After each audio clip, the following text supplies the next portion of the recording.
मित्रांनो, तुम्ही आला आहात माझ्या YouTube चॅनलवर ज्याचं नाव आहे संगणकाची जादुई दुनिया. तर आज आपण पाहणार आहे की कशा पद्धतीने आपल्या सरकारी वेबसाईटवर आपले रजिस्ट्रेशन म्हणजेच युजरचे रजिस्ट्रेशन कशा पद्धतीने करावे. तर सर्वप्रथम आपल्याला क्रोम ब्राउझर ओपन करून घ्यायचा आहे. क्रोम ब्राउझर ओपन करून घेतल्यानंतर आपल्याला इथे सर्च करायचं आहे आपले सरकार. आपले सरकार सर्च केल्यानंतर तुम्हाला असा काही युजर इंटरफेस पाहायला मिळेल. तर इथे पहा महाऑनलाईन government.in इथे लिहिलेले आहे. तर इथे आपल्याला क्लिक करायचे आहे. क्लिक केल्यानंतर आपल्या सरकारचा तुम्हाला अशा पद्धतीने एक युजर इंटरफेस पाहायला मिळेल. तर पहा, आपल्या सरकारवर कुठलाही डॉक्युमेंट किंवा कुठलंही काम करण्यासाठी सर्वप्रथम लॉग इन म्हणजे रजिस्ट्रेशन करणं खूप आवश्यक असते. तर ते रजिस्ट्रेशन केल्यानंतर आपण सिटीजन लॉग इन मधून नेहमी लॉग इन करत असतो. तर सिटीजन लॉग इन मधून लॉग इन करण्यासाठी सर्वप्रथम आपल्याला न्यू युजर रजिस्ट्रेशन करणे खूप गरजेचे असते. तर चला आपण करूया न्यू युजर रजिस्ट्रेशन. तर आपण आता इथे क्लिक केलं आहे आणि क्लिक केल्यानंतर आपल्याला पहा दोन हे ऑप्शन मिळते, ज्याच्यामध्ये ऑप्शन 1 आणि ऑप्शन 2. तर ऑप्शन 1 मध्ये काय आहे, तर ऑप्शन 1 हा मोबाईल नंबर आणि OTP देऊन सरळ आपण लॉग इन करू शकतो. तर यामध्ये आपल्याला पूर्ण डिटेल इन्फॉर्मेशन द्यावी लागते. तर ऑप्शन 1 पाहूया. सर्वप्रथम पहा, ऑप्शन 1 क्लिक केल्यानंतर इथे क्लिक केल्यानंतर आपल्याला मोबाईल नंबर आणि युजरनेम व्हेरिफिकेशनचा एक UI तुम्हाला दिसेल. तर याच्यामध्ये सर्वप्रथम तुम्ही तुमचा डिस्ट्रिक्ट सिलेक्ट करायचा आहे. तर इथे तुम्ही तुमचा जो काही डिस्ट्रिक्ट असेल म्हणजे जिल्हा असेल तो तुम्ही निवडून घ्या. त्याच्यानंतर तुमचा इथे मोबाईल नंबर टाका. मोबाईल नंबर टाकल्यानंतर इथे सेंड OTP म्हणून आहे, इथे क्लिक करा. क्लिक केल्यानंतर एक OTP येईल.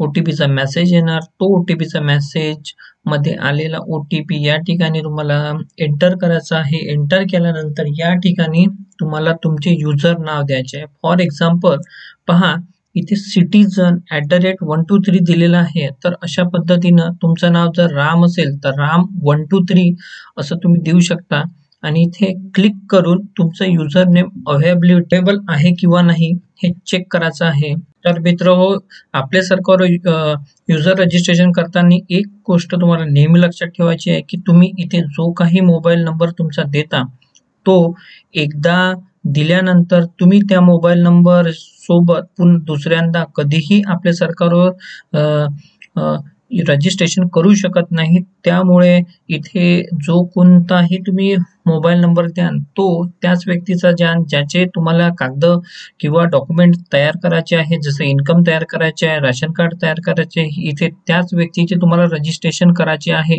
रजिस्ट्रेशन केल्यानंतर तो नंबर आणि इतर सर्व माहिती न चुकता आपल्याला द्यायची आहे, कारण पुन्हा एकदा सबमिट झाल्यानंतर या वेबसाईटवर पुन्हा एडिट होत नाही त्याच्याने. त्यामुळे योग्य पद्धतीने आणि अचूक अशी भरावी. तर युजर नेम दिल्यानंतर तुम्हाला असा काही पुढला इंटरफेस पाहायला मिळेल. तर सर्वप्रथम इथे तुम्हाला तुमचे आधार UID म्हणजे आधार नंबर इथे द्यायचा आहे. त्याच्यानंतर एक OTP वर क्लिक करायचं आहे. क्लिक केल्यानंतर तुम्हाला OTP या ठिकाणी मिळेल. तर त्यानंतर तुम्हाला फुल नेम इंग्लिशमध्ये लिहायचे आहे आणि ते ऑटोमॅटिकली इथे क्लिक केल्यानंतर मराठीमध्ये ते आपोआप लिहिल्या जाते. तर तुमची जन्मतारीख म्हणजे डेट ऑफ बर्थ, तुमचं वय आणि 10 अंकी तुमचा मोबाईल नंबर, त्यानंतर मेल ID, त्यानंतर तुमचं युजर नेम. एक लक्षात ठेवा मित्रांनो, युजर नेम हे लिहिताना तुम्ही तुमचं पूर्ण नाव लिहावं.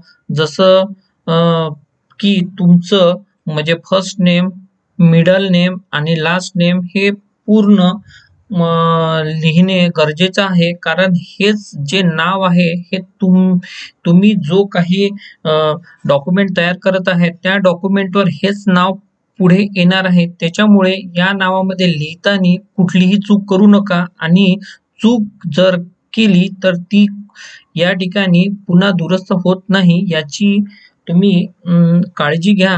तर पासवर्ड या ठिकाणी तुम्हाला पासवर्ड बनवायचा आहे. उदाहरणार्थ तुम्ही तुमचं नाव जर राम असेल तर रामचा आर हा कॅपिटल आणि त्याच्यानंतर स्मॉल, त्याच्यानंतर तुम्ही @123 असं काही देऊन तुम्ही तुमचा पासवर्ड तयार करू शकता. आणि त्यानंतर तुम्हाला इथे तुमचा पत्ता लिहायचा आहे, ॲड्रेस, तोही इंग्लिशमध्ये. त्याच्यानंतर तो मराठीमध्ये आपोआप घेतला जातो. त्याच्यानंतर स्ट्रीट म्हणजे तुमचा रस्ता. या ठिकाणी जो कोणता असेल त्याचे नाव तुम्हाला या ठिकाणी लिहायचे आहे आणि स्ट्रीट इथे क्लिक केल्यानंतर मराठीमध्ये आपोआप तो घेतला जातो. त्यानंतर इथे तुमचा पिन कोड आणि तुमच्या जिल्ह्याचे नाव या ठिकाणी लिहायचे आहे. त्यानंतर इथे पहा, इथे तुम्हाला क्लिक करायचे आहे. एक तुम्हाला चेकबॉक्स दिसेल. या चेकबॉक्सवर राईट क्लिक करून एक्सेप्ट या ठिकाणी लिहिलेलं आहे. त्यानंतर तुम्ही पुन्हा एकदा तुमची माहिती तपासून घ्यायची आहे की कुठे जर चुकली असेल तर ते तुम्हाला आत्ताच बरोबर करून घ्यायचे आहे. नाही तर एक वेळा सबमिट केल्यानंतर हे पेज कधीही एडिट होत नाही आणि पुढल्या वेळेस जर करायचे असेल तर तुम्हाला नवीन मोबाईल नंबर हा वापरावा लागतो. त्यामुळे ही काळजी नक्की घ्या. आणि या ठिकाणी लाल जे रजिस्टरची बटन आहे त्या ठिकाणी तुम्ही क्लिक करा. क्लिक केल्यानंतर तुम्ही तुमचं रजिस्ट्रेशन हे पूर्ण होईल. तर अशा पद्धतीने मोबाईल नंबर आणि OTP आणि ॲप्लिकंट डिटेल वापरून तुम्ही तुमचं रजिस्ट्रेशन आपले सरकार या वेबसाईटवर करू शकाल. तर आता तुमचं रजिस्ट्रेशन सक्सेसफुल झाल्यानंतर या ठिकाणी तुम्हाला या ठिकाणी युजर नेम तुमचं एंटर करायचं आहे. त्याच्यानंतर या ठिकाणी तुम्हाला पासवर्ड एंटर करायचा आहे. आणि त्यानंतर हा जो कॅप्चा दिसतो हा कॅप्चा या ठिकाणी एंटर करायचा आहे. एंटर केल्यानंतर तुम्हाला इथे तुमचा जिल्हा निवडायचा आहे. जो कोणता तुमचा जिल्हा असेल तो जिल्हा निवडा आणि इथे लॉग इन बटनवर तुम्हाला क्लिक करायचे आहे. तर अशा पद्धतीने तुम्ही सिटीजन लॉग इन मधून तुम्ही लॉग इन करू शकता आणि हवं ते डॉक्युमेंट आपल्या सरकारवर तुम्ही डॉक्युमेंट तयार करू शकता. तर जर तुम्हाला व्हिडिओ आवडला असेल तर चॅनलला नक्की सबस्क्राईब करा.